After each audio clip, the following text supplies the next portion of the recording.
All right, welcome back to Reflections, everyone. We're talking about all things Church of Christ with the Elijah Message. It is good to be back with you. Miss Willow is joining us. She wanted some attention. So we've been talking about social justice. So I want to talk a little about social justice in regard to children and our responsibility to protect children. So I want to go to the word of the Lord brought to mankind by an angel.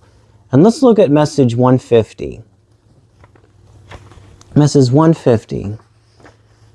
And then was given to the scribe Norman Lyles. And this was given September 1st, 2024.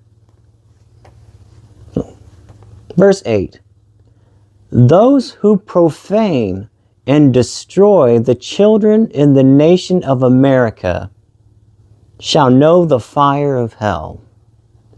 For his throne the Lord shall bring his angel of death upon them. And in one message after that, message 151, and this was sent January 4th, 2025, in verse 4, all of the children shall be taught of the Lord, and great shall be the peace of the children. These children are the heritage of the servants of the Lord. And we know what was going on when these messages were given. We know what happened to children. And just recently, the numbers came out. Now, it's early, so we have to be careful. But there has been almost a 50% drop since 2023 in young people, particularly 18 to 22-year-olds, identifying as transgendered or non-binary. And I've noticed, and maybe you've noticed too, that the LGBT agenda that we were kind of going through in the 2020s has very much kind of tapered off. It's not popular anymore, and it's not being pushed like it used to be, and people are moving on. And we've seen, and I've seen as well, the interviews with kids who have had sex change operations, and they've grown out of it.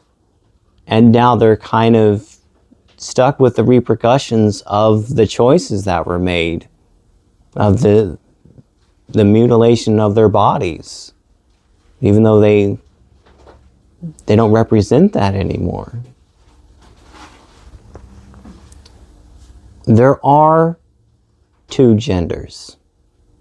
There are two sexes. If you have an XX chromosome, you are a female, and that's it. And God bless for that, and thank God for that. And if you have an XY chromosome, you are a male, and that's it. And nothing's going to change that. And praise God for that. Praise God for your masculinity and your femininity. And if you're interested in looking into this, to research, and to have resources, you can go to biologicalintegrity.org, and you can go through the articles and the statistics and the groups that they have, the resources for you. But we have lived through the grooming of children for the LGBT agenda. The grooming that was done by schools, by teachers, by their parents, by politicians. We've seen sex change operations with or without parental consent, and that should tell you all you need to know, that they didn't want the parents to know. The schools that were changing the pronouns without the parents even knowing about it. Calling their children by a different name without the parents ever knowing about it. That tells you everything. That this was grooming that was going on.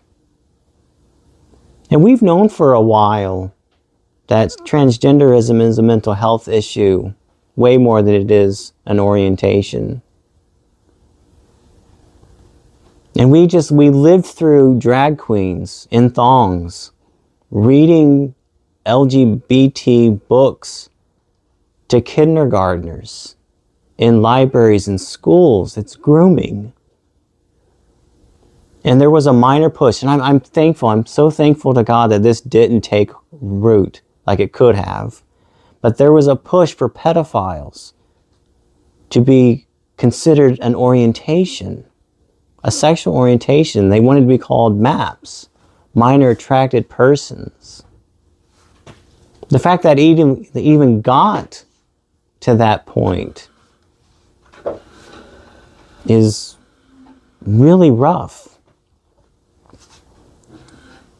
And we saw how progressive liberal churches participated in the grooming of children for adult perverse sexual gratification. Drag queens dancing in front of children is not for the child's sake. It's for the sexual gratification of the adult. And we allowed it to happen. And if you spoke out against it, then you were so many terms phobic, transphobic, and homophobic, and there's all kinds of words.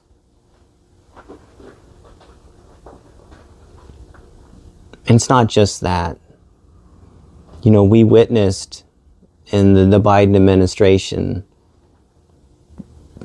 millions of people that came through the southern border. It was quite amazing to watch the videos of just how long the line was of people. But it gave so much.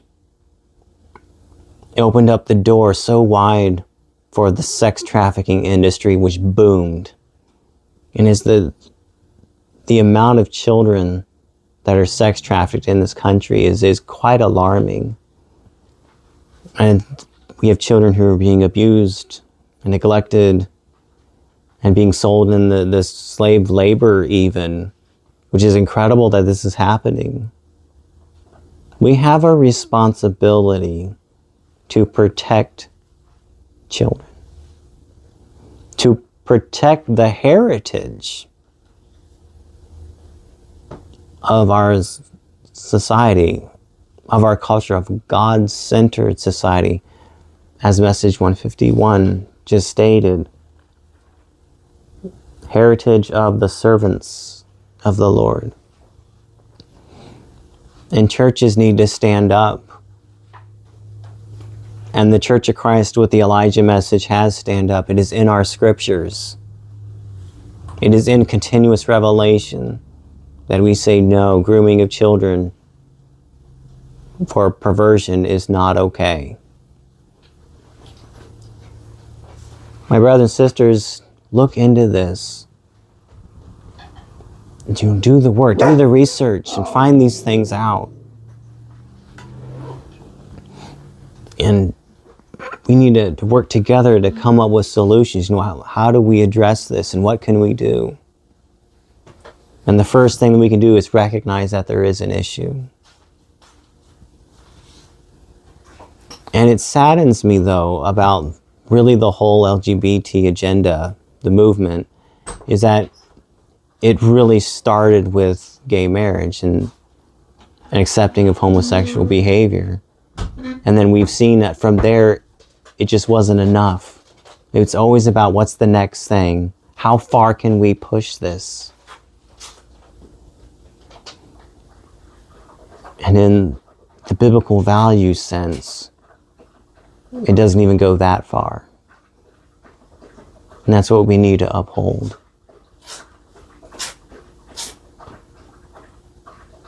Because we didn't just go from gay marriage and homosexuality to pedophilia, trying to be recognized as an orientation. You know, we allowed it to happen. It didn't happen by itself. My brothers and sisters, it's good to spend this time with you thinking about these things, reflecting on them, and I hope you continue on your own to do the work and to find solutions, and that we help each other. Until next time, my brothers and sisters, I invite you into the Elijah Message House.